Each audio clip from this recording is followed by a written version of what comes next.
जुलाई 2021 में ट्विटर पर एक अजीब सी चीज का शोर पड़ना शुरू हुआ, जिसके बारे में लोगों ने शायद इससे पहले कभी नहीं सुना था।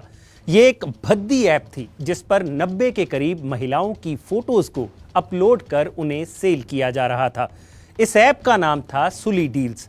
असल में ये नाम मुस्लिम महिलाओं के लिए इस्तेमाल होने वाला बहुत ही घटिया और आपत्तिजनक शब्द है। इस ऐप का एक ही मकसद था, वो था मुस्लिम महिलाओं का मानसिक और शारीरिक शोषण। महिलाओं के सोशल मीडिया अकाउंट से उनकी फोटोज चुराई जाती थी और फिर घटिया तरीके से उन फोटोज की नीलामी की जाती थी।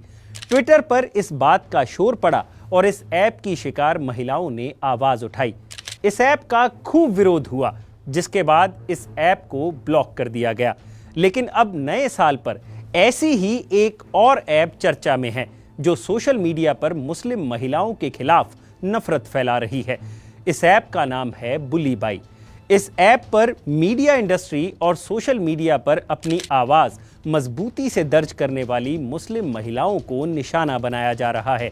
बहुत सी महिलाओं ने अपने ट्विटर हैंडल पर स्क्रीनशॉट शेयर कर ये दावा किया है कि उनको इस ऐप पर नीलाम किया जा रहा है, जिस पर उन्होंने तीखी प्रतिक्रिया दर्ज करवाई है।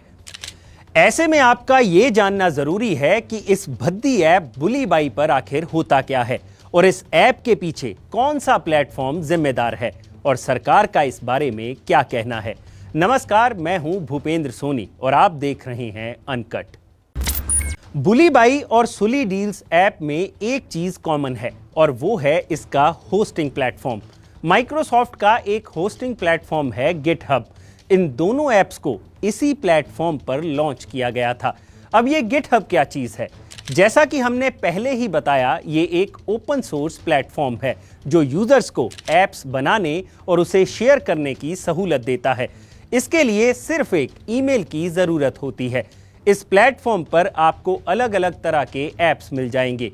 इसी प्लेटफॉर्म का इस्तेमाल कर ये दोनों घटिया ऐप्स भी बनाई गई थी। अब अगला सवाल ये उठता है कि बुली बाई ऐप पर आखिर चल क्या रहा था। जब भी कोई इस ऐप को ओपन करता है तो उसे मुस्लिम महिलाओं की तस्वीरें दिखती हैं, जहां घटिया मानसिकता से ग्रसित लोग इसे बुली बाई ऑफ द डे के रूप में प्रदर्शित करते हैं।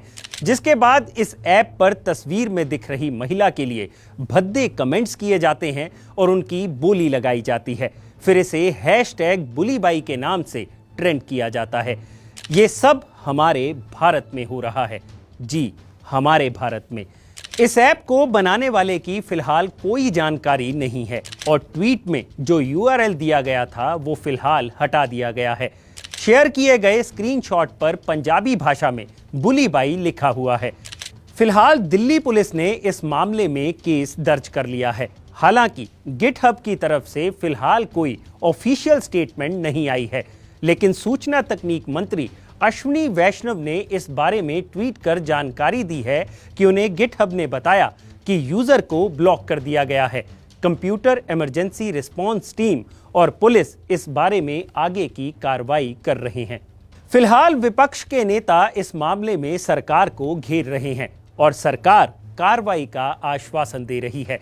लेकिन दुनिया की सबसे बड़ी डेमोक्रेसी में महिलाओं को लेकर ऐसी भद्दी टिप्पणियां और हरकतें बर्दाश्त करने लायक बिल्कुल नहीं है और महिलाओं को उनके धर्म के आधार पर घेरा जाना बिल्कुल गलत है।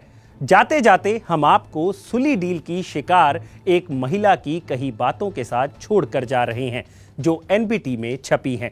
ये टिप्पणी इन घटिया मानसिकता के शिकार लोगों को आईना दिखाती है। आमतौर पर पुरुषों को ऐसी महिलाओं से डर लगता है जो आगे बढ़कर बात करती हैं। खुलकर बोलना ही महिलाओं पर हमला करने के लिए काफी है और खुलकर बोलने वाली मुस्लिम औरत तो सबसे बड़ा खतरा है। एक अरसा लग गया हमारे देश में महिलाओं को पुरानी रूढ़िवादी सोच तोड़ने में, और अब जब महिलाएं हर क्षेत्र में आगे बढ़ रही हैं और अपनी मौजूदगी दृढ़ता से दर्ज करवा रही हैं, ऐसे में इन भद्दी ऐप्स का वजूद ये दर्शाता है कि अभी भी कुछ असामाजिक तत्व हैं जो महिलाओं की इस आज़ादी को पचा नहीं पा रहे। ऐसे लोगों को हम सिर्फ इतना ही कहेंगे, गेट वेल सून मामू।